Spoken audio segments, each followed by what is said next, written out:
Here we are again with the little banded mongoose troop that seems to be emerging from their termite mound. My name is James Hendry. Craig is on camera today. Hello, Craig. There's his bat-like thumb. And Kakaya is our ranger this afternoon. You won't see him, but you can maybe feel his presence sitting at the back of the car. We will be out after dark, of course, so that's why he is with us. Please do talk to us using the hashtag #SafariLive on Twitter. Otherwise, the chat stream in the YouTube broadcast. Either way, it will work. What is a broadcast? I don't know. Broadcast.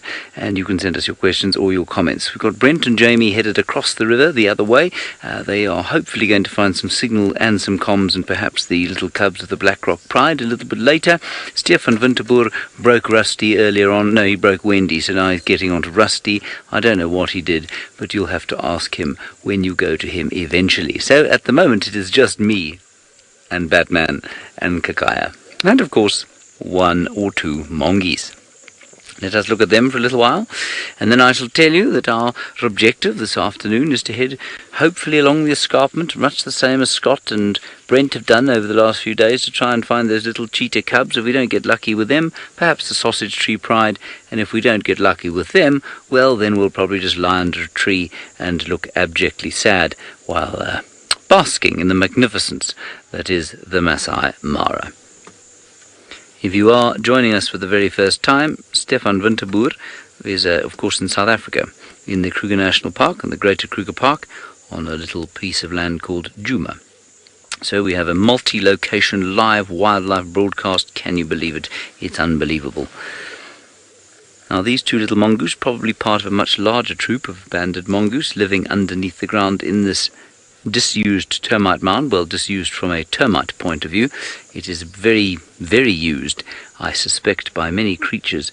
Not only these banded mongoose, I suspect you'll find all sorts of spiders and moths and flies in there as well, and if the mongoose ever leave, well, then you might find snakes in there. Now, we came down to this position not because we know that this is a hangout of banded mongoose on a Friday afternoon, but because there were lions knocking about in here this morning, and so we're going to go out of this area, around and up into the plains. It's just so nice to be in amongst these thick trees, and as I've said so many times, I just would love to walk all the way from here up to the camp, because the camp is directly in front of us there, up the escarpment, which is 1,000 feet above where we're sitting now, 325 meters. Let us continue.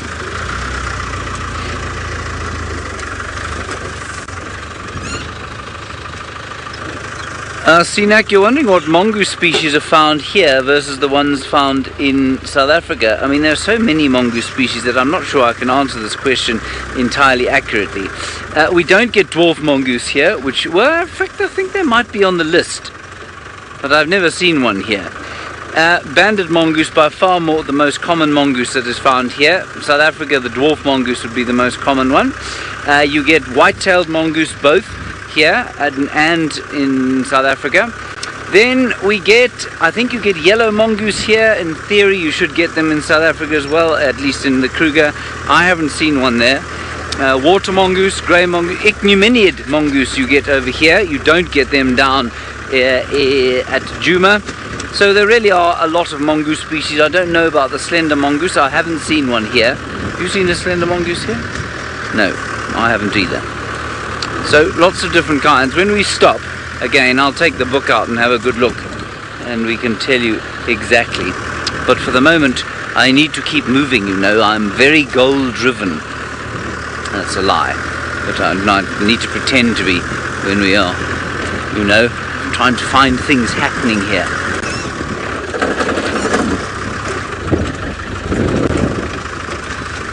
Hello, Elana, aged just 14 years old. You want to know the difference between a dwarf mongoose and a banded mongoose?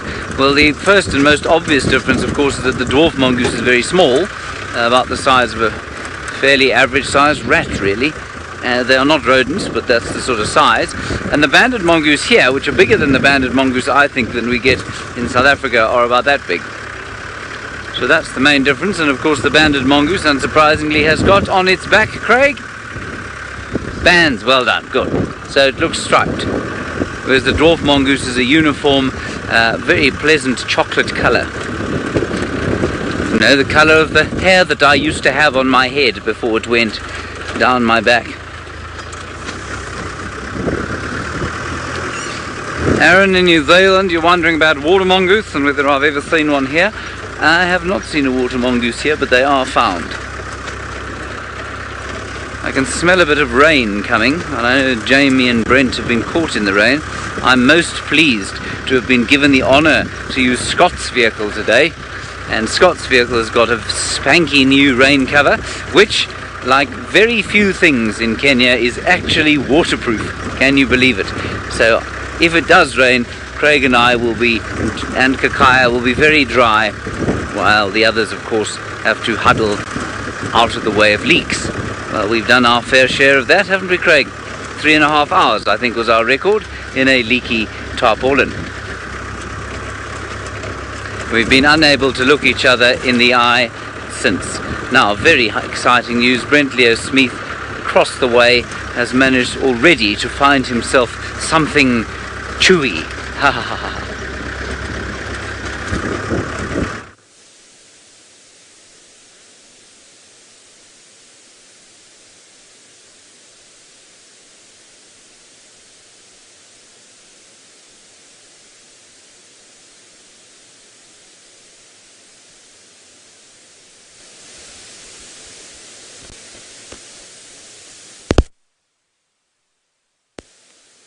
Sound, we got sound on our side. Let's look over there.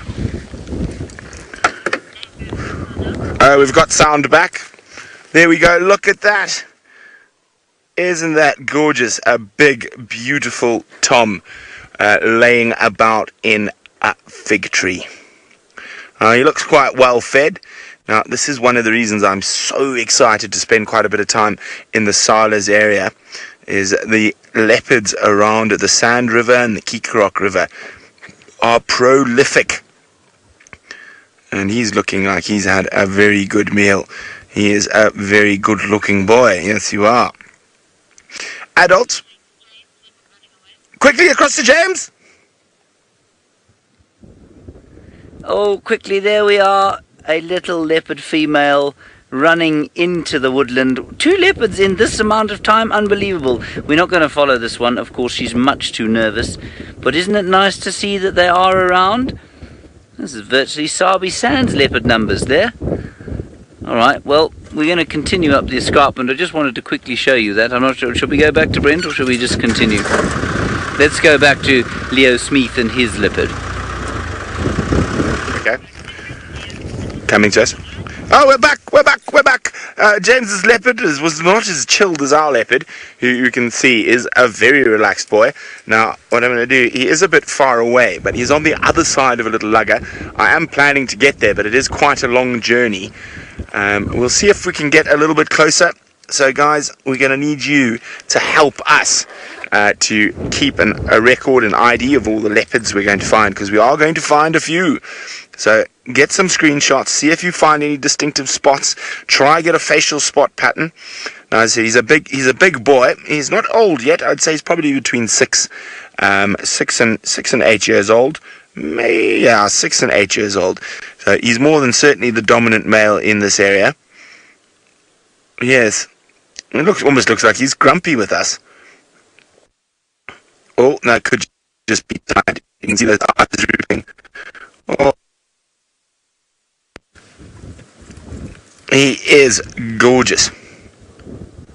Okay, I'm going to try and get a little bit closer to him, see if we can maneuver our way next to the little river. So it sounds like everyone is very excited. I'm very excited, and this is... Hang on a second. Where are my binoculars now? I think I spotted something else. Binoculars. There you are. Just hang on a second. Ah, trickery of the trees. I almost thought there was a second leopard in the tree behind him, but unluckily not.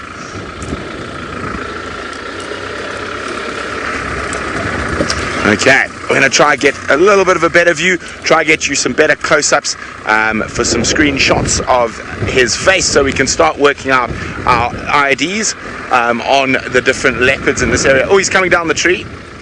Look at that. Look at that stretch. And now we can see how hungry he is. Oh, isn't that magnificent? Oh, he's not starving. But he could definitely eat. You might hear the pitter-patter of a little bit of drizzle. Hey, big boy, where are you off to? Okay, let's try and keep up.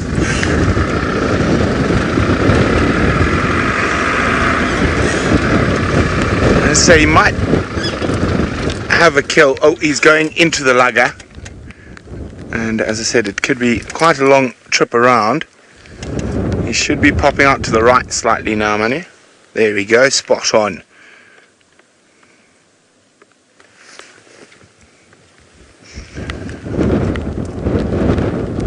Let's just have a quick look in there if he's got a kill. Now, we're just in... The problem with the leopards is we are in a little lugger, so I have lost communication with Final Control. I'm letting them know. I'm just going to go in, see if we can see if he's got some food, and then I'll move back out a bit where I can talk to you again, Kirsten.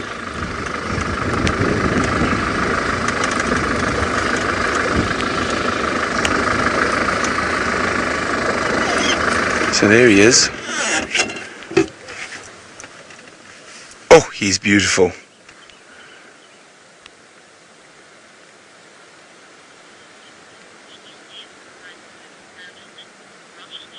Roshni, oh, I've got Kirsten's comms back, says he reminds her of Anderson. Don't think he's quite as big as our Mr. Anderson. I'm going to try go a little bit further forward, but he's definitely a beautiful big boy. Let's make sure he's got no food in here. Oh dear, guys, it is starting to rain a little bit heavier. We might actually have to pop down our rain covers. And he has dropped down into the river system, so we're not going to get a view from here. Let's try again from a little bit further back. See if I can spot him. Now, I don't think he's moving because of us. These leopards along these rivers around here are very relaxed and very used to vehicles. I think he's just decided it's time to move. It could be the rain that started pelting him while he was up in the tree, and he might be looking for a little bit of a protection from the wind and the rain on this closest bank of the river. He might just have gone down to have a drink. Okay. Any sign of him yet? Let's try from down here.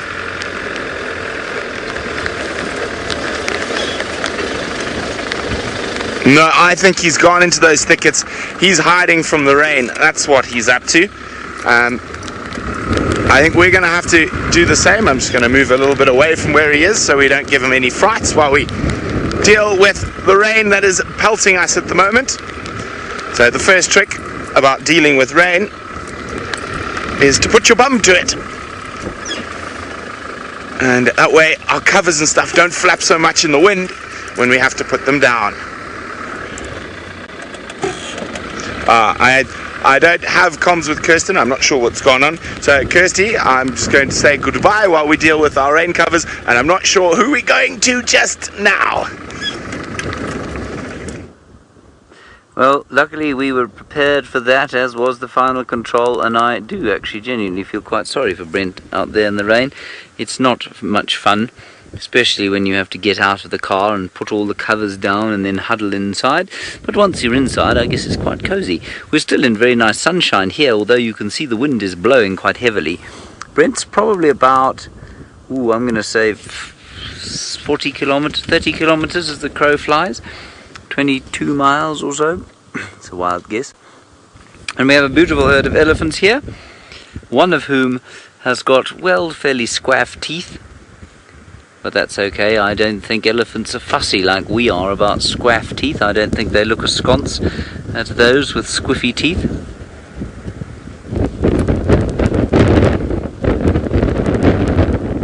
Very nice. Now, of course, some of our viewers will, much like me, have had to go through severe orthodontic work.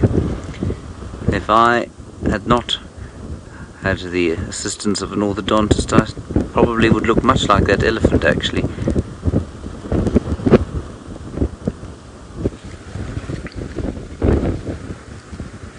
Right, Stefan Winterboer has managed to fix Wendy or Rusty or whatever car it is that he's in, and he's found an elephant which Kirsten thinks are much nicer than the elephants we have here, so you're going to go across to his big tusked elephant. To Djuma and the Kruger National Park, and we have got a surprise for you. This is one of the largest elephant bulls in the Kruger National Park, a real treat this afternoon. The elephants in the Kruger National Park have the largest tusks in the world, and you are looking at one of those bull elephant now, one of the great tuskers of Africa. And let me see if I can, now come on, turn around, let's see what you've got. He's going to push this tree over. What are you going to do? He has pushed the tree over. You can see how he snapped that bark and that trunk right in half. See if we can go forward just a little bit. For you, get ready for your screenshots because he is a veritable giant. My name is Stef Winterboer, just in case you haven't seen me before. We've taken a bit of time to get going this afternoon, but luckily we did, because if it wasn't for that we would have missed this guy. So get ready with your screenshots and take a snap at this elephant. The right tusk is much longer than the left tusk, although the left tusk is thicker. There you can see the tusk sticking out the back. He seems to, and this is unusual for an elephant, he seems to use both tusks. The left one is worn on the outside and it's broken off at the tip. The right one is skinnier at the front and he's almost got like a chisel-like point to it. And that's unusual for an elephant. Elephant do favor one tusk or the other. In actual fact, a tusk that is worn on one side is called the slave tusk because it gets worn so much.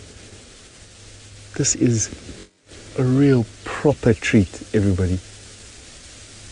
Now, the great tuskers of the Kruger National Park are documented. There's a museum to them in Letaba, which is a camp about 100 miles or so northeast of where we are now. And I wonder if this elephant is there. If any of you out there know the name of this elephant, please feel free to let me know. I don't know the names of all the great tuskers in the Kruger National Park. He's got a collar you can see on the top of his head there. That is to keep track of him. That will send a GPS coordinate every few hours or every few days. Does absolutely nothing to him. He doesn't even notice it. And that will allow people to understand exactly where he is and what he's doing. I'm just going to make space over here. We've got some vehicles piling up behind us.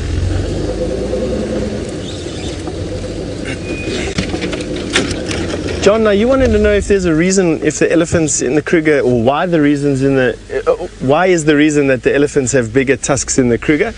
John, the genes for big tusked elephant are not gone from elephant. They've been hunted to almost a recessive gene, but because there's been over 100 years of protection for these guys in the Kruger National Park, I think that elephant females have brought the recessive large tusked, large bodied elephant back out of hiding by selecting the biggest bulls and the strongest bulls and the bulls with the longest tusks as mates.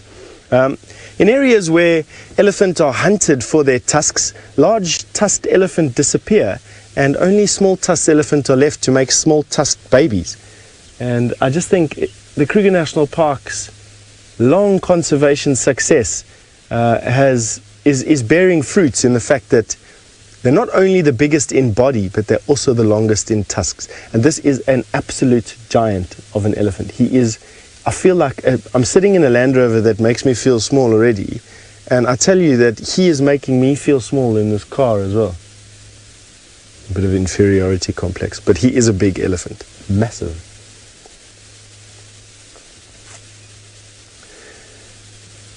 I didn't do it. You want to know if it hurts if they break their tusks? No, No, yes, it does if they go down to the root, and the elephant's tusk extends to behind his eye, so you can actually see where it goes up into his brain case, and then they almost meet at the top into his head, and there's this long root. It's probably about as long, just a bit in front of the eye. There is where it goes into the skull, and the root extends about a foot out from the lip into the tusk. The rest is ivory. So where he broke it at the top, and where he's rubbing it smooth and sharp at the top, there's no feeling. That is just solid ivory the whole length through. And so breaking that off or wearing it down that won't do much. He's even cracked. You see cracks on that. Well done, Senzo. Wow, this is a big elephant. Where are you going, boy? I want to see you from the front. Look at that. Now, in all my guiding career, I've maybe seen about 4 of the great tusks. Now, Damn Shark, you want to know, was he resting his tusks or resting his neck and his head on the tree? I think so. These tusks get heavy, and the greatest of the tuskers in the park, there were 7 of them, called the Magnificent 7. The greatest of the tuskers could rest his tusks on the floor, and he could then relax the weight on his head and his neck. His tusks, this particular elephant's tusks, are angled forwards, not down. Very impressive set of tusks. Very even. Just look at the bulk of his body. Just he's dwarfing that marula tree.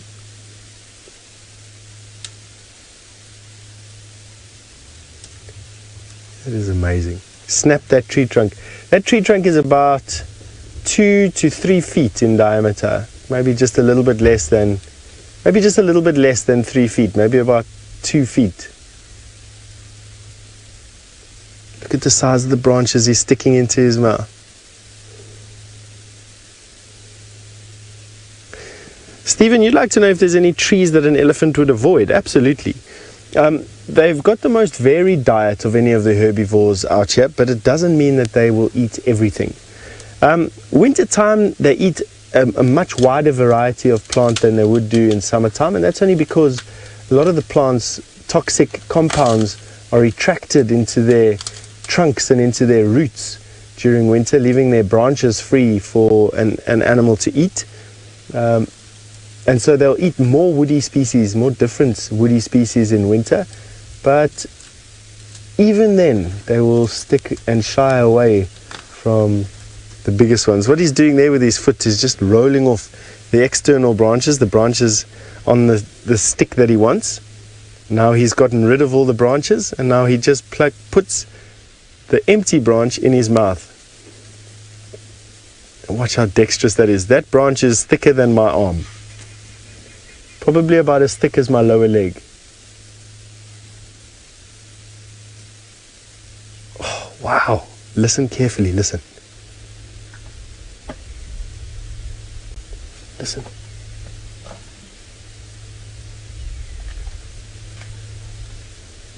Can you hear him crunching? Oh.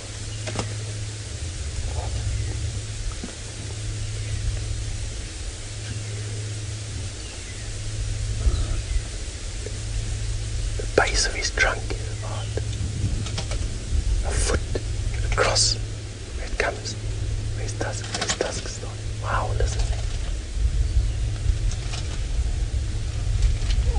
That is amazing.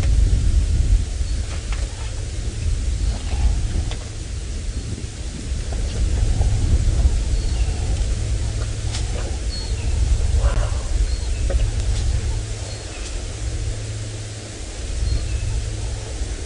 Look how his ears are folded over at the top. They've lost a bit of their tension. He's an old guy. His ears are folded over the top.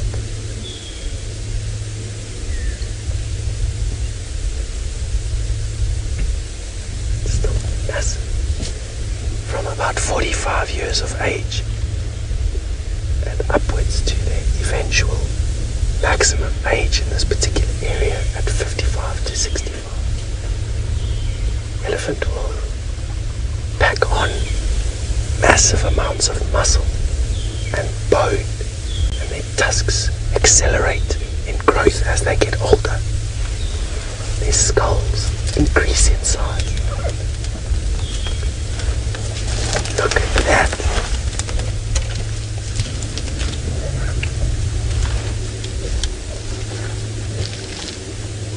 Alright, we can turn down the ambient.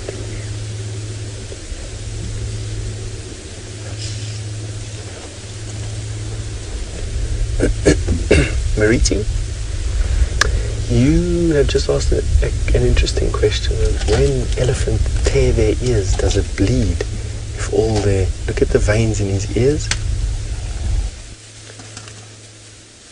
Look at the veins in his ears. And Mariti's just asked if an elephant tears his ears, does it bleed? And Mariti, yes, if they tear it bad enough, it'll bleed a lot. All those lines that you see, there's the end of his ear. If you go up a little bit, you'll start to see the veins, the vein network. Look at that. That's behind his ears, a massive network of veins. If you puncture or they tear one of those veins, it bleeds like crazy. He's busy sticking another arm-thick limb into his mouth. I've never seen an elephant devour a marula tree like this. Wow, just crack that branch.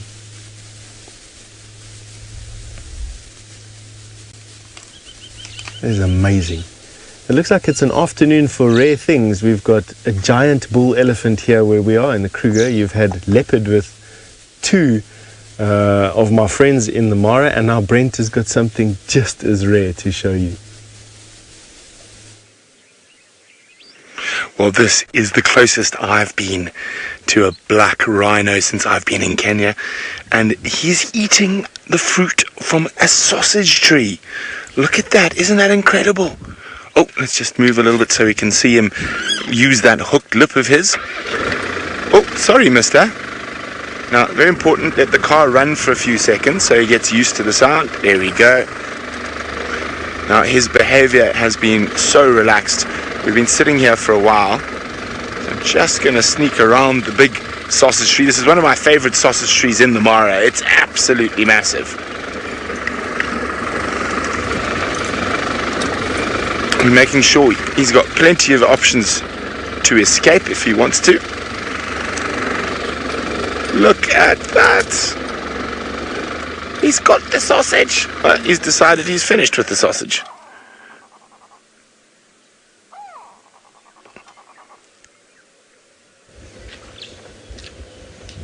This is definitely the most relaxed rhino bull. And now, of course, oh, there he comes.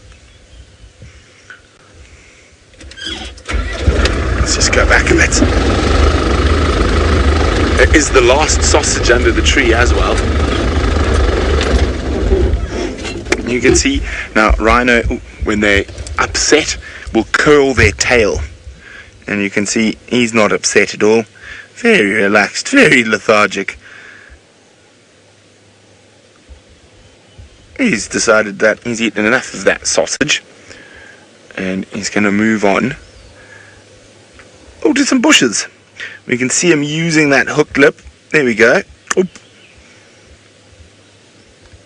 Isn't this absolutely spectacular? Oh, sorry, Manu.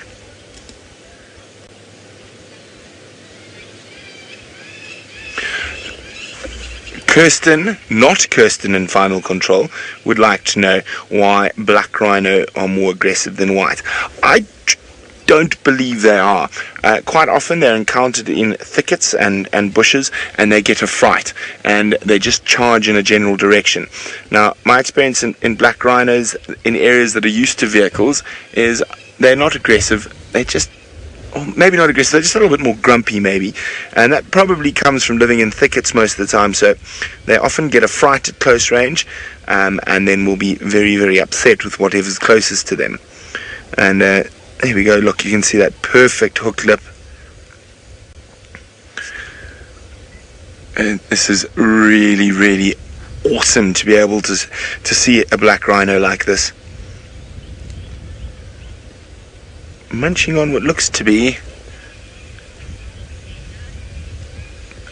Not sure what tree he's nipping off at the moment. I'll have to have a look a little later. Rebecca says they look like modern day dinosaurs.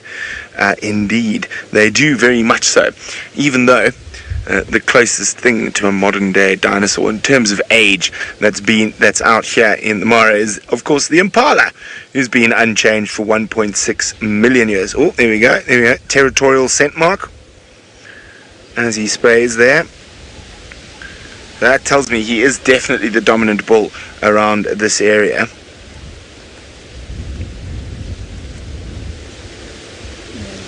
And he's moving into the thickets there. Now, I just want to go have a look at something. I'm going to show you something very quickly before we jet off. I just want to have a quick look.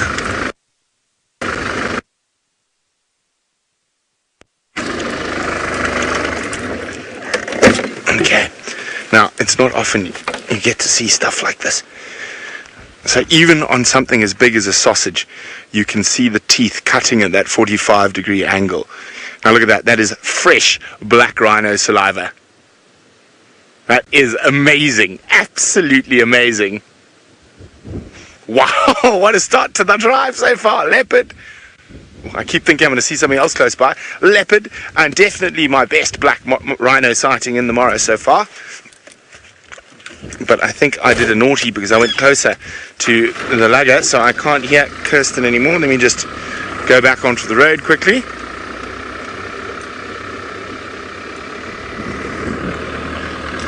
Well, I'm not sure who I'm linking to, but all I know is that I am thoroughly ecstatic with how Manu and my afternoon is going thus far. Hopefully it gets better and better.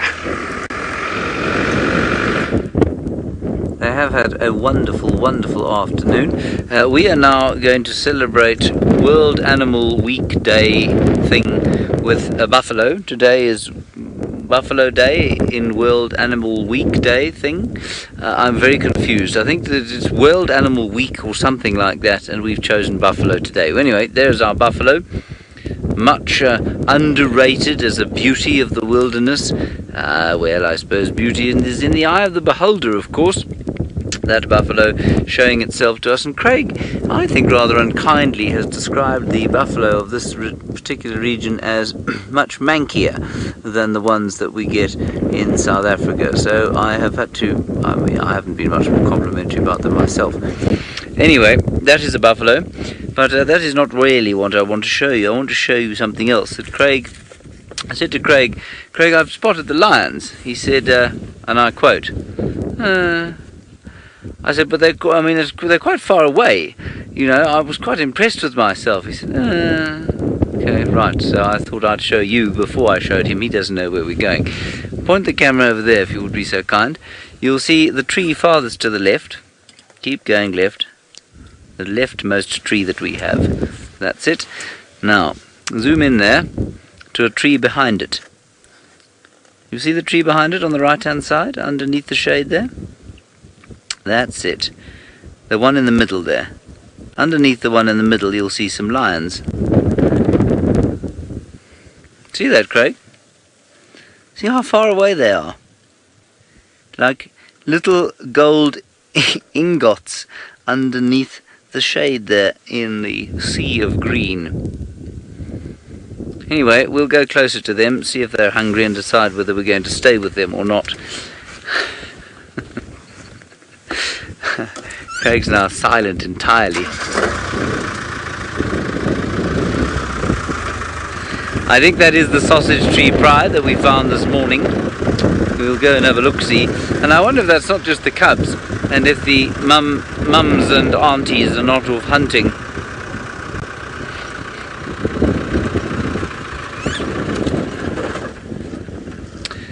Craig said you were manky. Yes, he did. I'm sorry about that. Let's go across to Stefan Winterboer. who is still sitting with his big tusked elephant, and hopefully he will be able to show you a buffalo that is perhaps slightly less smanky in South Africa. Huge bull elephant here at Djuma. He's still busy eating his whole tree. I wonder if, he's, by the rate he's going, he's going to be able to eat the entire tree without batting an eyelid. You can see his age in the sunken temples that he has over his eyes. And you can see there, just above his eye, you got the skull coming through his trunk. It's just, his skin is losing the tension like it would do. In this particular area, elephants start to get looking like this when they're about 50 to 55 years, and will continue. They'll continue to grow. However, their diet will get less and less. So basically, what happens is elephants have 6 sets of molars, basically, and when they've reached their 6th and last set of molars, they really only can eat the softest vegetation. Now, he obviously hasn't finished his last and 6th set of molars because he's busy munching on the thickest branches I've ever seen an elephant eat. Now, he's obviously got good dentition left, and he's just going to carry on growing in terms of bone development and tusks until such time as those teeth fall out, at which point he'll battle to feed himself with enough food to feed his massive bulk, and eventually he'll pass away at about 55 to about 60 years old is the age that elephants in this area reach, and completely dependent on their teeth. So in areas where the bushes that they eat are very abrasive, they'll wear their teeth out very quickly. In areas where the bushes are not so abrasive, they don't wear their teeth out that quickly, and then they get a little bit older. Not necessarily got anything to do with their size. Like I was saying a bit earlier, I think the Kruger National Park elephants have really, the females have really brought out the big-bodied elephant again from the ancient times. And people have been hunting in this area and hunting large tusked bulls in this area for 200-300 years. And it's just good to know that after just as little as 100 years, we've got massive bull elephants again. In fact, I read a record once that said in 1903, there was tracks found of an elephant in the park. And in 1905, 3 bull elephants crossed over from Mozambique. And that was the first time elephants had been seen in this part of the world for quite some time. So 1905 to 2018, and this elephant is already 50 years old. You can imagine. You can imagine what the latest crop of babies are going to look like. Giant. Wow, today is a very rare species day. It's incredible. Jamie's got something just as rare as this tusker to show you. I do indeed, and much more feathers covering it. A very good afternoon to all of you, and welcome to the Sunset Safari. My name is Jamie, and this afternoon Fergus is on camera, and we've been stuck in the rain. It hasn't been off to the most auspicious start, our trip to the other side of the river. We're on our way towards the Black Rock Pride to go and have a look at those adorable cubs that James has been spending so much time with. But our attention has been drawn to this lovely hornbill with its, I think it's a locust, looks like something like that, grasshopper of some description. What's also really interesting is just how furious the crowned lapwings are. That there are ground hornbills in their area. They obviously have nests around here, and ground hornbills will raid the nests of other birds, especially ground nesting birds. So if I'm quiet for a second, you should be able to hear them screeching.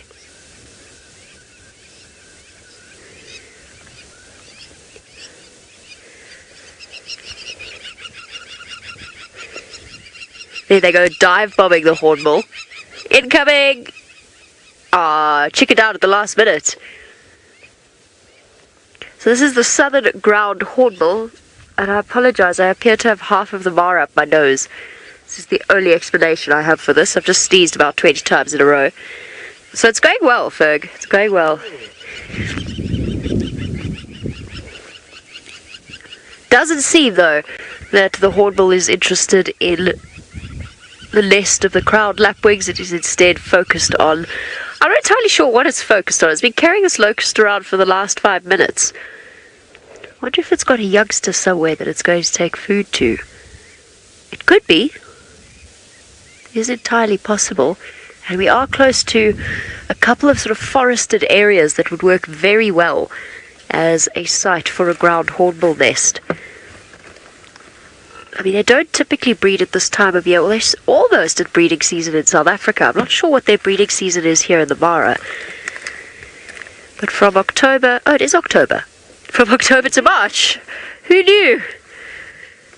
When did that happen? But it's just... It keeps... It picks it up, puts it down, and carries on. It's weird. Are you going to eat that? Or are you going to take it to a nest? Or what are you doing? Is it not that appetizing? Perhaps it's like a child that's been told to finish all his food on its plate. Who walks around with cheeks puffed out, stuffed full of food. It's a fully grown ground hornbill. Sometimes what I have noticed is that they give gifts to each other, particularly the male to the female. That's his way of showing. Okay, now we've got 2. Do we have 2 now? I think we've got 2. Often the male will present the female with a gift as a way of saying, you know, I can provide for you while you lay our eggs and look after our babies. All ground hornbills do, or all hornbill species do that, as a way of showing that they can care for their mate. Now the lapwing's focusing on the hornbill off to the right. Oh, they've stopped now. I think this guy's just an overachiever, trying to show just what an amazing job he could do. Doesn't seem so keen on sharing, though. Let's go forward a little bit. Oh, hold on. Sorry, I got distracted by whatever this hornbill's after. Cenac, yes, they can feed on smaller mammals, especially if they were to come upon something like a small rodent nest. If they were baby rodents, then yes, they absolutely would feed on small mammals as well. I've never seen them take on a fully grown rodent, but it's not impossible. They are quite powerful birds. We know that they break open tortoises, snails, so it's entirely possible they could go after something like a rodent.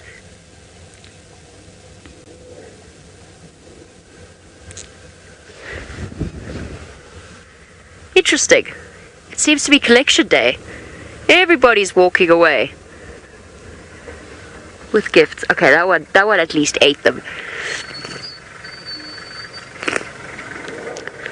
Okay. While we puzzle over the behavior of our ground hornbill, we know, of course, that it is Topi birthing season, and apparently one of James's lions has got her eye on a new arrival. Yeah, they do, absolutely. We've got a lioness now watching these 2 Topi moving towards her. Can we see the lioness? She's just behind. There she is. Look at them walking here. If that cat moves, go live on Facebook. I'm not talking to you, our viewers, obviously. I'm talking to Kirsten, who's directing. It looks a bit closer than it is, and you can see clearly that the Topi can see the lion looking down towards it. But there are 3 young babies here, 3 young Topi calves, and who knows what she's going to do. The rest of the pride is under the tree that I showed you, and I don't think that they're going to hunt. No, they've run away, you see.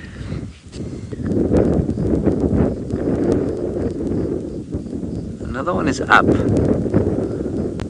It looks to me like these Topi have seen the lions, in which case there's really not going to be much point in trying to action broadcast, this one. Let's just keep watching. If that kitty cat looks like it's going to move,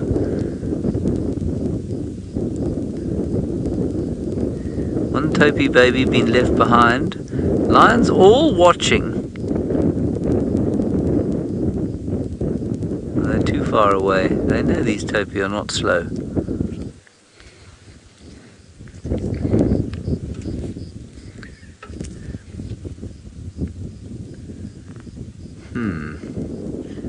This might be worth just sitting with and waiting to see what unfolds here over the next hour or so.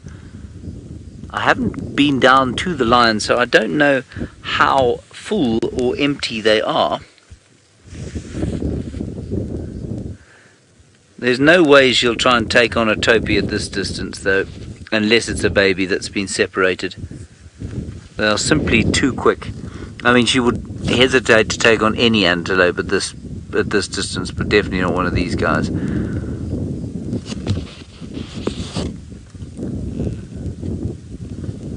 But of course these antelope do behave often in very strange ways, and sometimes quite stupid ways. Excuse the thumping noise, that's me trying to bash a fly off my face.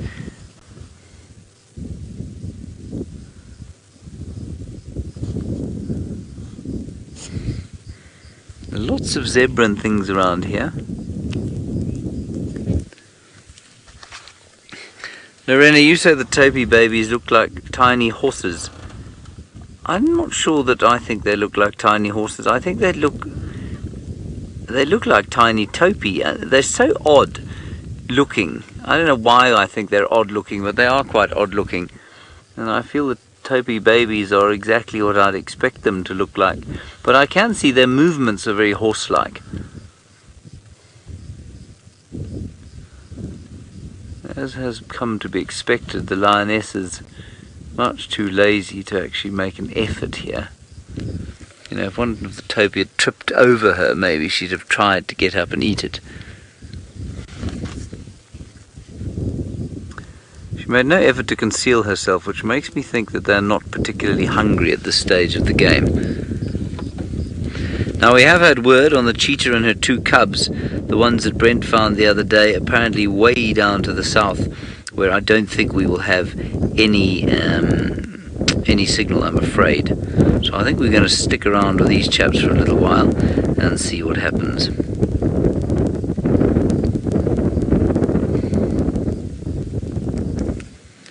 Okay, let's move down towards the lion now.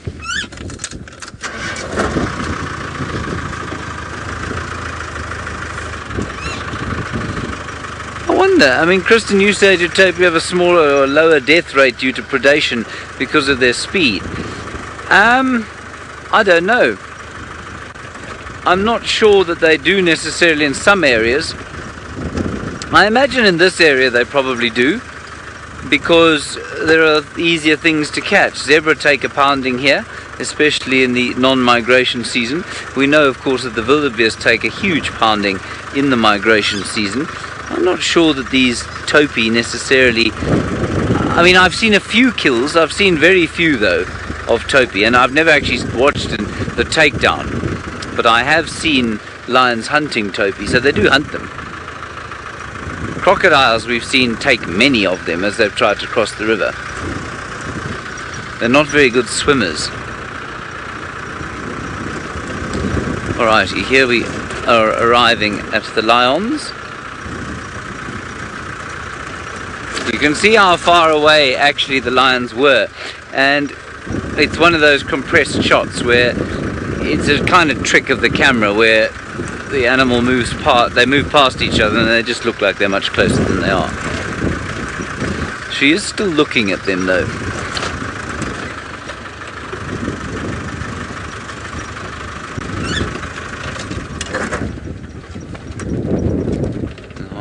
Just trying to work out which lioness this is, and if she's looking peckish, in which case we might just lurk with her for some time in the hopes that she goes a-huntin'.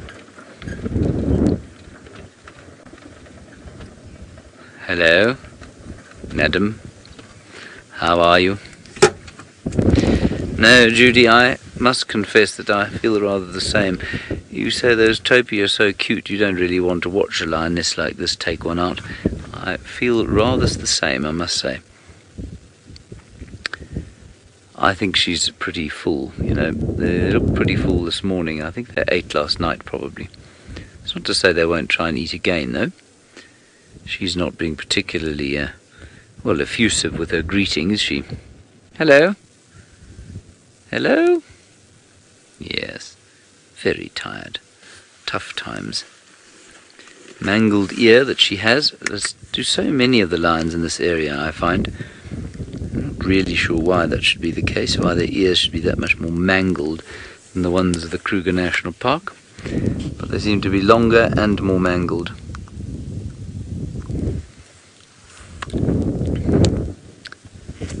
Alright, that's her. Let's pop down towards the others, which are just down under the next tree.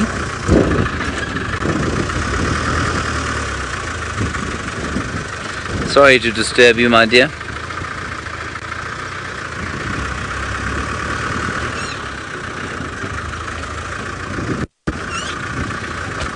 Now, Mr. Cheese Potato, thank you very much for your question. You say, what do we do if a lion gets close to us? Well, what I do is scream loudly and hide under the dashboard and hope that Craig will beat it off with his Batman skills. Cheese Potato, no, that isn't the case. The lions can get very, very close to the vehicles and they just don't react. They react to you like they would to a rock. I mean, they just walk. I've had them within centimetres, and sometimes, like the vehicle Steph's in, you know, most of the time that I've driven around here I haven't had a door on, so I've had them walking centimetres from my legs. They just don't react to us, which is something of a relief, of course, when you are centimetres away from their claws and teeth. Here are the rest of them. This is where I spotted them, Craig, from miles off. You remember that?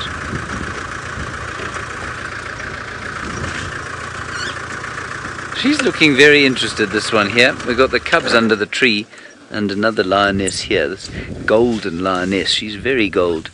That's what I noticed first about them, was how gold they are. And she too is looking at the baby Topi. Hoping for a bit of Topi meal, I think. Always on the lookout, and they're quite awake, and I think they're as awake as they are because we've had that kind of, we haven't had the storm, but of course the air has been cooled by it blowing in here. Yeah, she's certainly looking very interested. We've got buffalo up there, there are Topi up there, one or two zebra, a number of pigs. So I think these are going to be our marks this evening. We'll see what they do. The youngsters now looking up. Craig, what I'm going to do is just angle us so that we can see the other lioness in case she decides to make some sort of a move. Oops, daisies.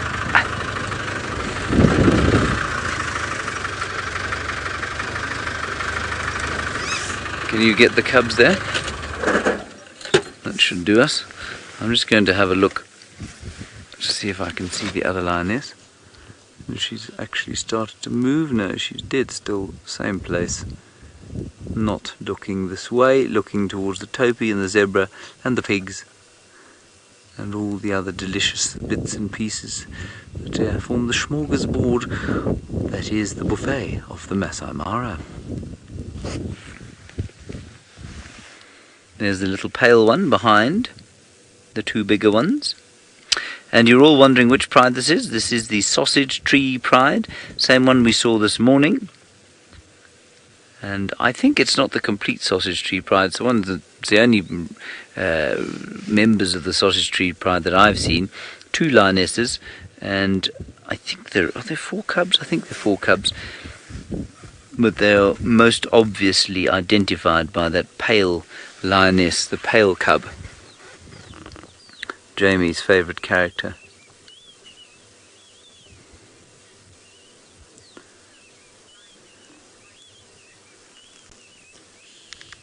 Linton, sometimes, you say, has a lion cub ever wandered off and approached the vehicle? They do it from time to time, Linton, but not like a hyena cub does, where it comes and bites off the oil cap on the wheels and sort of sniffs your shoe and that sort of thing. Lions tend to stay a little bit further away, and their parents become a lot more interested when they do. And I think that kind of, they give them a bit of a growl or something like that to make them walk away.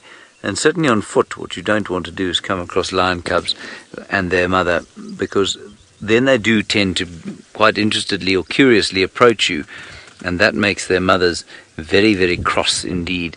And you do not want to be around a cross lioness when you are on foot, nor in a vehicle, but especially not if you're on foot.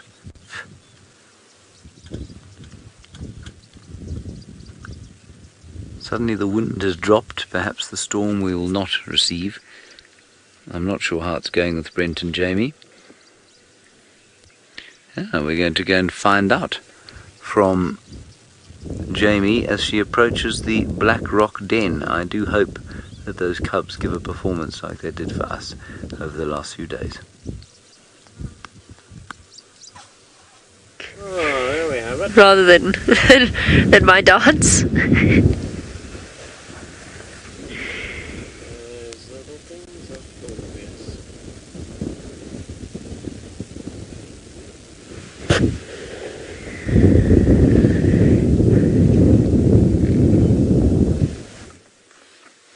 Right, we're live again, everybody.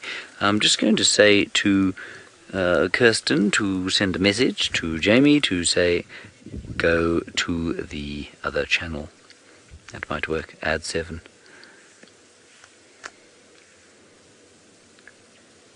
Oh, a bit of activity here. But that looks like a pretty full belly to me now. Yeah. These cats ate last night. So while they might try and hunt something, the chances are that they won't, given how full they are. But if the opportunity presents itself, they will take it. So now the inevitable conundrum: do we stay or do we go? And I think we'll probably go for the meanwhile, and then we'll come back here. Alright, apparently Jamie is now finally listening to Kirsten, which is of course very good, because otherwise her safety would be in dire danger. Let's head back across to the Black Rock Pride. Not immediate danger, because Kirsty can't actually get me here. It would be my return on Monday that would seem to be very, very dangerous. Right, we're back. I can hear Kirsty, Kirsty can hear me, and all is well in the world. And would you look at that? The wildebeest are back. And they're all gathered around Black Rock, which makes me think that the Black Rock Pride are in luck, or have been in luck, at some point today. There's probably about, this is quite a small herd, but there's more arriving over the ridge. I would say there's probably about 300 or so there, maybe even more. And there's certainly a great deal more behind us. So who would have guessed the wildebeest are back in town? Obviously, with the rain that we've had, there hasn't been that much rain in Tanzania. They've decided to come back and spend a bit more time with us here at the Mara in Kenya. That's very exciting news. And, of course, exciting is also the fact that we can make our way towards the Black Rock Den site and enjoy a little bit of time with those cubs. I'm dying to see them. I'm so excited. I've seen all of James's footage and heard all of James's excitement, but I haven't had a chance to actually see them myself. The last time I was here, it was with the one-eyed male in June. So quite a long time ago, actually. And speaking of things, of course, that happened quite a long time ago, it's been a long time since I've visited the Hyena Dens of Djuma, but it seems like Steph's had a very good idea, and he's made his way there. What an absolute treat today has been. We've got hyenas everywhere around this Hyena Den off of Walbury's Road. This is a youngster. This is the first time I'm seeing these hyena in months, possibly even more than a year. Last time I remember seeing hyenas, they were off of the den, off of Hippo Pools Road, which was Ooh. Everyone remember it was summer. The tambutis were quite thick, but it was right in the beginning of summer. Probably about a year, maybe a little bit more now. Look at these two greeting each other over here. Hyena are incredibly social animals. It's what makes them my favorite animals out here. They're always busy doing something, and usually something quite mischievous. These two have had quite an elaborate greeting display. Hyenas are ruled by scent, and there's a very clear and well-established hierarchy around these den sites. Most of the hyena you're looking at now will probably be females. Where are you going? Now, every now and again, one of them walked up to the entrance of the den, and I think that there's younger hyenas inside this den. Make a bit of a noise at the entrance and then walk off. And I think that there's, if we're lucky, some youngsters might pop out and come and say hello. Now, they live in these, they excavate dens in holes in the side of termite mounds. They don't start the den themselves.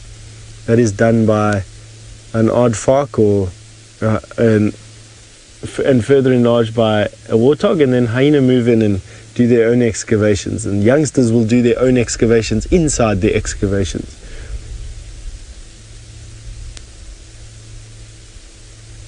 Look at how he's sitting, cute, man. Oh, there's the babies, there. Behind us.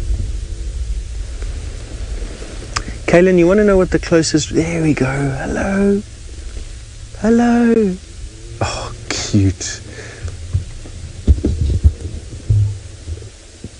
Look how fuzzy they are. Kaylin, you want to know what the closest relatives to our hyenas are? In actual fact, bears and honey badgers and mongoose are the closest relatives to a hyena. Not necessarily, and cats. They're, and then before that, dogs, I suppose. Oh, after that, dogs, I suppose. Oh, look at these little guys saying hello. And that's all just a smell me, no, I'll smell you. No, smell me, no, I'll smell you. It's just a big game about smelling. And then who's more dominant than another. And see how he's the little guy's offering it. Excited. Hello. Getting very excited there. That was pasting, so you saw that maneuver, that was just in the excitement that hyena. There we go, there's a pasting coming out on that grass. You see that anal pouch coming out? They wipe that then over the grass. And watch this little hyena smell that now. Smell. Can't get enough of those smells. There is that pasting that they did there is so jam-packed full of information. It's like a little mini hard drive full of stuff that they can download and smell. By smell, I should say, and it draws a picture in their mind about what it is that what the health and status of that particular hyena is, when it was deposited. Look at all these little guys practicing. Watch this little one now. He's going to try and paste over this one. Oh, he just can't get enough. There we go. Yeah, but your little anal pouch isn't coming out enough. Cute. These little guys. Young hyena are given literally the rule of the roost. They can do no wrong. As they get slightly older, female hyena of the matriarch, the dominant pair, they can do no wrong either. But as they get a little bit, as they get older and older, males become more and more marginalized. And oh, look, he's going to do it again. You just can't get enough, eh? No, the other one's going to do it again. No. Your smell can't be stronger than mine.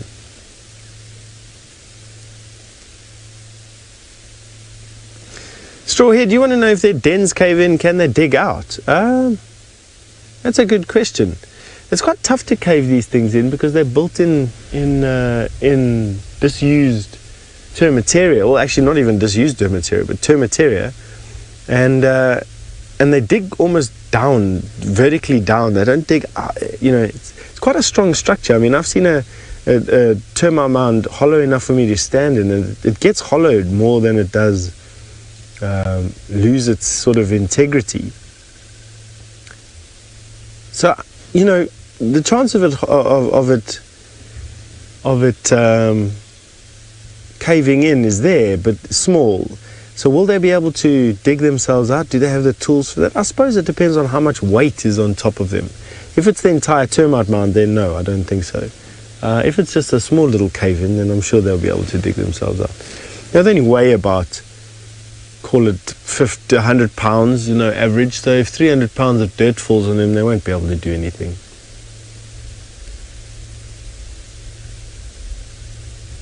This little guy. Precocious. And that's usually a sign of a female and of the dominant female, the next queen. And their titles are hereditary. So the matriarch of a clan, if she manages to stay the matriarch and she rears a very strong cub, that cub is a princess and will be treated with a lot of respect. And then as soon as it gets older and or if the mother has to pass away, then it will assume that responsibility.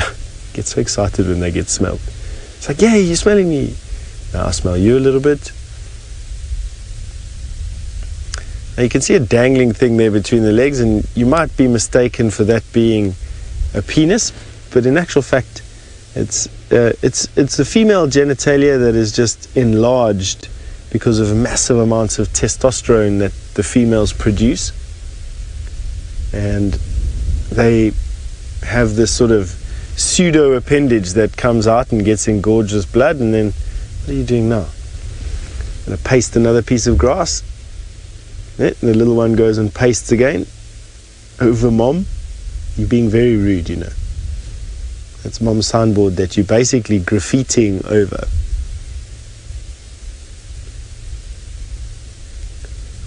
Look, I'm gonna smell some more again.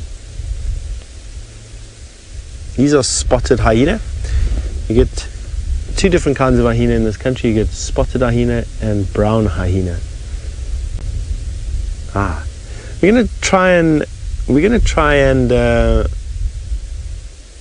relocate the car just to give Senzo a little bit of an easier chair here. He's balancing off the edge of the car, trying to shoot off the back. And in the meantime, why don't you go have a look at the sausage tree pride with James. I'm deeply confused as to why Steph should be balancing on a chair in his car. Anyway, there we have the sausage-free car. The sausage tree pride in all their magnificence. The lioness came up, joined the rest. They've all joined up together. And I will tell you that the lioness who came up here looked pretty peckish to me, pretty thin around the belly. So we should have quite an interesting evening ahead of us, especially as I think it's going to get dark earlier than normal, on account of the fact that there is quite a lot of cloud about the place. Now, as you look at them, I was just checking a few tweeties while I was sitting waiting for you to come across me. Someone called Y Palm Tree said, "Where did I get the beautiful British flag that I have on my wrist?" Y Palm Tree? It is not a British flag at all, it is Kenyan. And it was applied to me by a fellow called Eurobond, and I say applied to me because that's what happened. He attacked me, grabbed my arm, put some soap on the hand, and then shoved this thing on, and it will not ever come off again. So it is a Kenyan flag, and many people wear them around these parts. I quite like it. I'm not a big jewellery wearer myself, but I think I'll keep this for the next little while. Thank you, Y Palm Tree. Let's go back to the lions, which are sniffing the air for things to eat, but they are sniffing the wrong way, so perhaps she's looking. Both lionesses are very intent, and specifically it would seem on those Topi. But the Topi is still quite a long way off. You can see how skinny she is. She's not looking very full at all, which is great news for us. Not so good if you happen to be a Topi, zebra or water hog.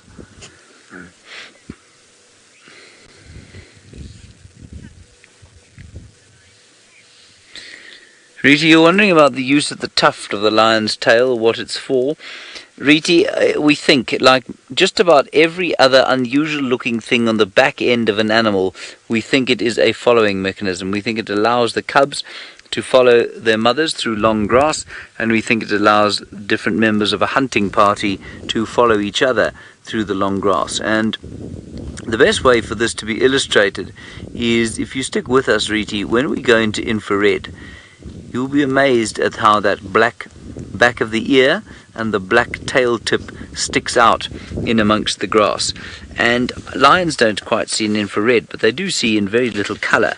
And I think what you'll find is that the amount of contrast that we're able to suck out of the camera using infrared is quite similar to what they can see.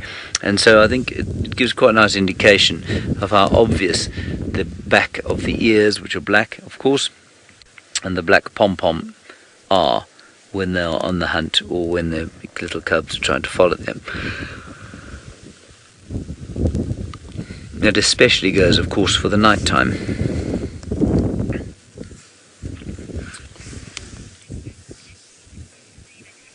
Alright, I'm most pleased to find that Steph is apparently sitting with the hyena cubs all the way down in South Africa. I haven't seen them for so very long, and I look forward to seeing them, well, not in the not too distant future.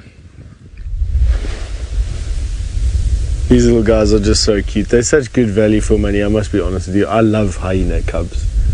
Look at this little guy. He's going to now wait at the entrance for mom or for auntie. Say hello, hello, nod a bit, yes, yes, hello, hello, hello, can I smell you? No? So obviously not. Something's different to this hyena than the last one. Let's see if I can tell.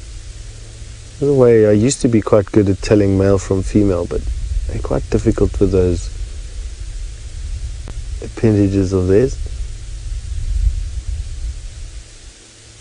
They just got such fantastic body shapes for me.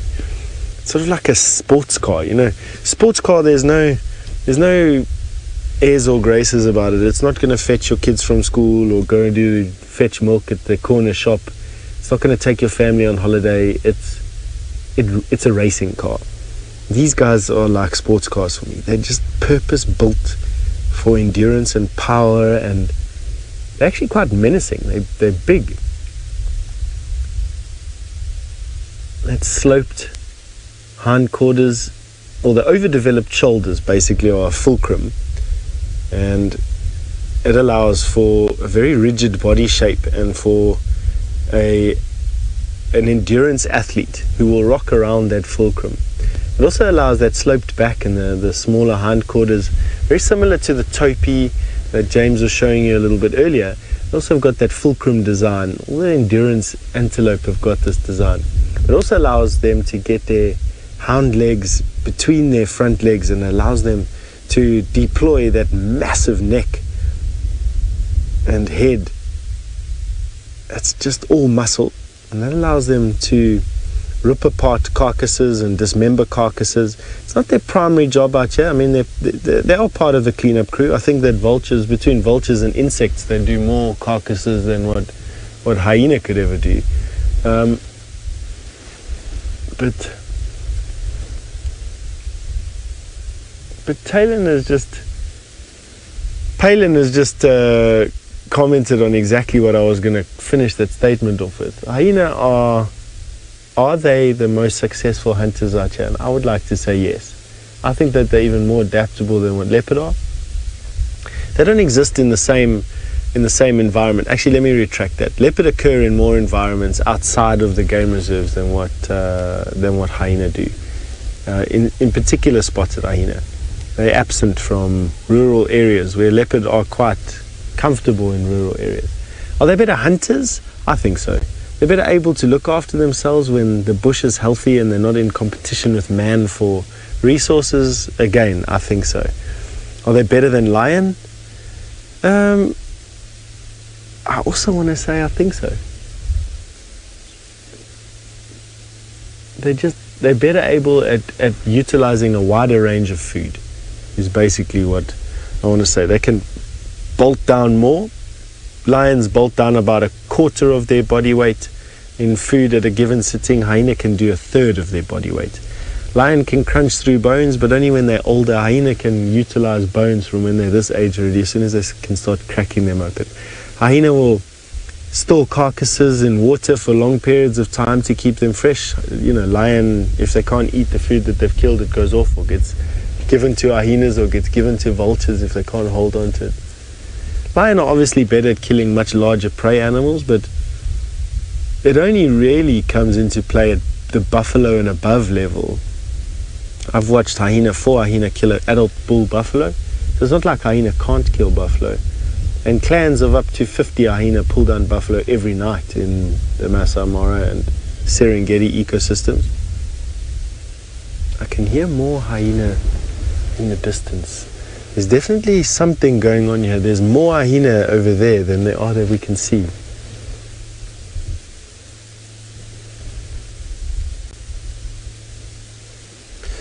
Aubrey, you'd like to know if you've heard that hyenas smell bad, and does it apply to static hyena? In other words, I suppose you're asking me if the hyena that we're looking at right now smell bad. Downwind of a hyena, they stink. They really have a unique smell to them. But so do lion and so do wild dog. They've also got a distinctive smell about them. Hyena will also lie up in puddles, and when they get out, their fur is all wet, and then they smell even more. And when they've been rolling around in carcasses, they smell even more. Would I lick a hyena's fur? Not on your last day. I think I'll die immediately of septicemia. But that would go the same for a lion, same for a leopard. They carry a lot of bacteria on their skins and on their fur. Would it make a difference whether they're walking or whether they're sitting next to you? No, I don't think so. I think I'm sitting upwind from them, luckily, which is making all the difference for us now. We're going to wait for these hyena to come out and come play again. No, they have come out and come play again. But in the meantime, anyway, while they're not doing something spectacular, when we go and see Jamie, who's managed to find another pride of lion today. I told you the Black Rock Pride would have been lucky at some point today or last night. There you go. The little Black Rock cubs getting potentially their first taste of zebra. I'm not sure. I don't know if they've ever eaten zebra before, but they are so tiny. And we've got all of them gathered together, munching away on a zebra meal. With the migration back in town, it couldn't have arrived at a better time for these little guys, because of course they're now just old enough to be eating meat. So it's the perfect possible moment for the zebra and the wildebeest to have wandered back into this area.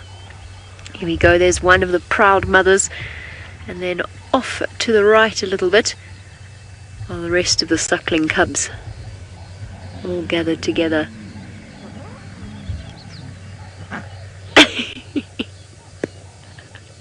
I love it when lionesses do that. all cubs in tow. It's such a pity that she's behind a bush, but... Can we sneak up and meet her? Yes, I think that's a good idea, Ferg. We're just going to go forward just a fraction.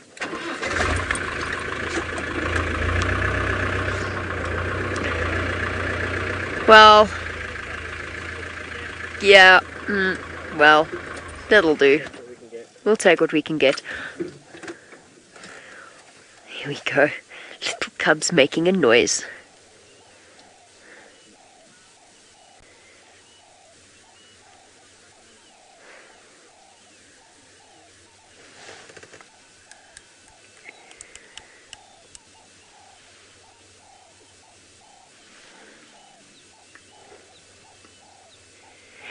Hello and welcome to the Masai Mara here in Kenya, where we have a truly beguiling family scene, or Perhaps it's beguiling to me because I'm used to the sight of the slight blood and gore, but all in all, part of the circle of life out here.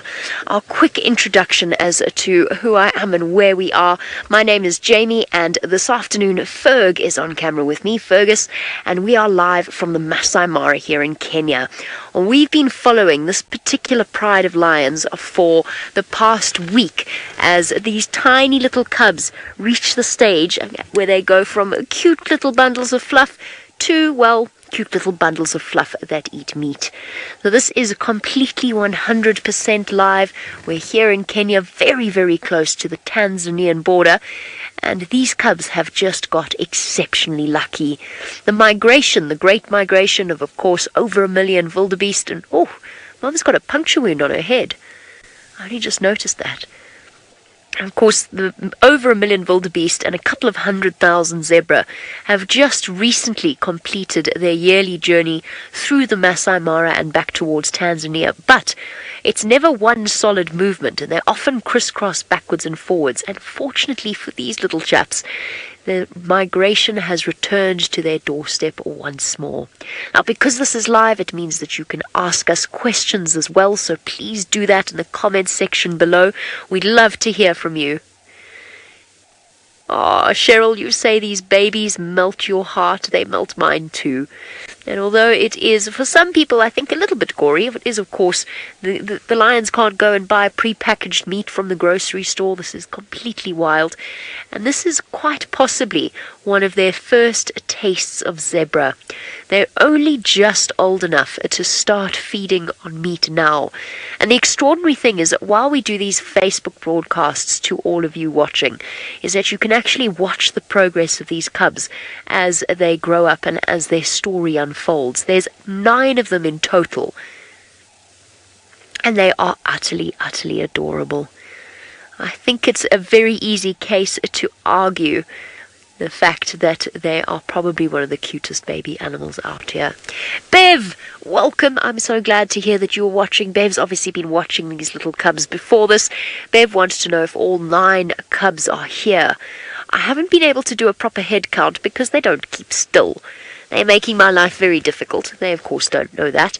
I definitely saw at least 7 of them. So we've got 4 feeding here on the zebra carcass, and then hidden behind the bushes are a couple more that are suckling from the female.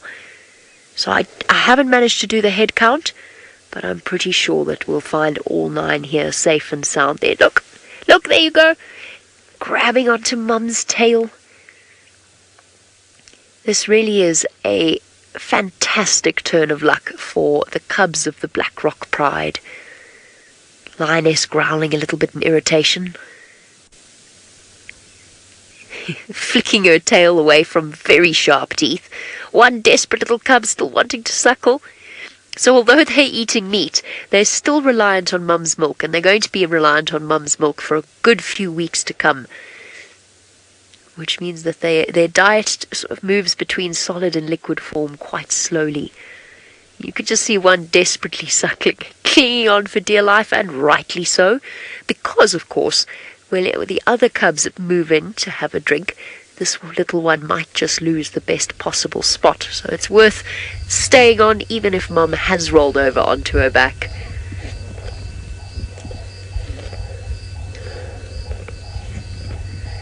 Now, what's always fascinating to me when we watch these tiny, tiny, fragile-looking lion cubs when they are first brought to the kill, you always would think that, they'd be pampered a little bit and gentled into the whole process. It is absolutely not the case, which brings us to David's question. David was saying, if the cubs show aggression to each other around food, will the mother intervene? Nope. And in fact, often you'll find that there are older cubs that push the younger cubs away from the kill and take the best parts of the kill, if they, of course, can manage to push the lionesses away. It's basically every lion for themselves, the moment the cubs are old enough to eat meat. The only time the lioness might intervene is if the cub gets in her way, in which case the cub might be on the receiving end of a bit of a smack and a snarl and a growl. Or if perhaps the actions of the older cubs might be endangering those of the younger cubs, then the mother might step in. but otherwise the cubs are left to fend for themselves. It's quite a tough life. It's a great thing being part of a pride. There's company, there's friendship, siblings, love from mum, even at the dinner table. But I think that might have been partly to get the blood behind the ears. But at the same time, it comes with its disadvantages, and that means competition for food. It really is a beautiful scene. It's been pouring with rain here in the southern portion of the Mara. The rain has cleared, and the lions are feasting. Look at the little spots on their heads. Aren't they gorgeous? Listen.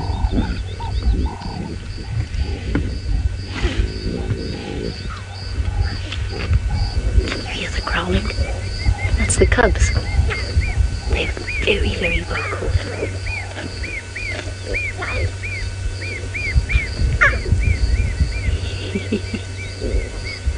Such sweet sounds, and when you see mum like this next to them, it really gives you a perspective as, first of all, just how massive she is and just how tiny these cubs are.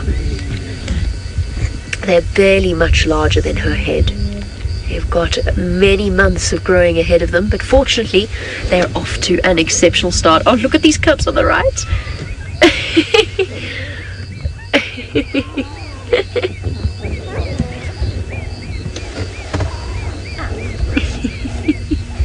That is too sweet. Now, proud cat mama of 2, you want to know how much a lion cub will weigh at birth. Only a couple of 100 grams, if I remember correctly. They really are very tiny when they're born. I must double check exactly how much they weigh, but they really are very, very small at birth. Born with their eyes closed, their eyes will only open at around about 3 days, sometimes even as late as 10 days old.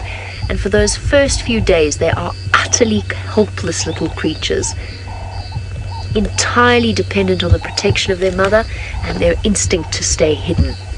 Now at this age, they face a whole sort of different series of dangers. As they grow older, their curiosity starts to send them wandering a bit further afield.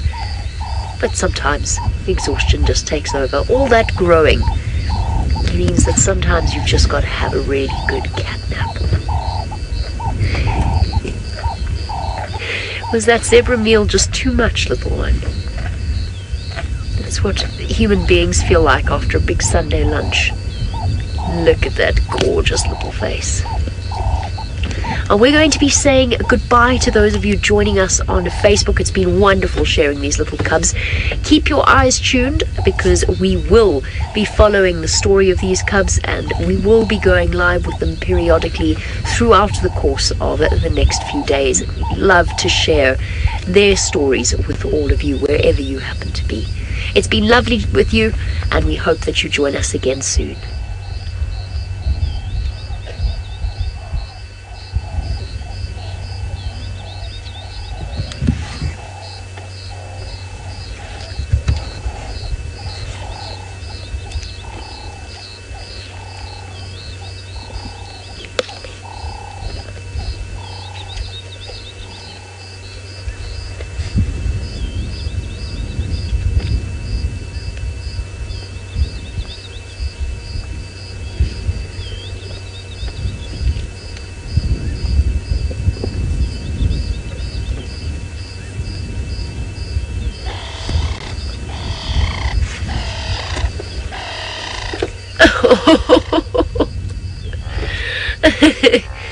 How adorable is that? Oh, this is too sweet. Okay, babies. Oh, hold on 1 second. Sorry, Kirsten. Mum's just moving the carcass. I don't know if you want to just stay for that moment. Okay, she seems to have dropped it. Okay, what I'm going to do is I'm going to try and do a head count of the various cubs. And speaking, of course, of cubs, there's all sorts of babies around and about. We've seen baby Topi, we've looked at baby lions. Now it's time to go back to South Africa to go and have a look at some baby hyenas.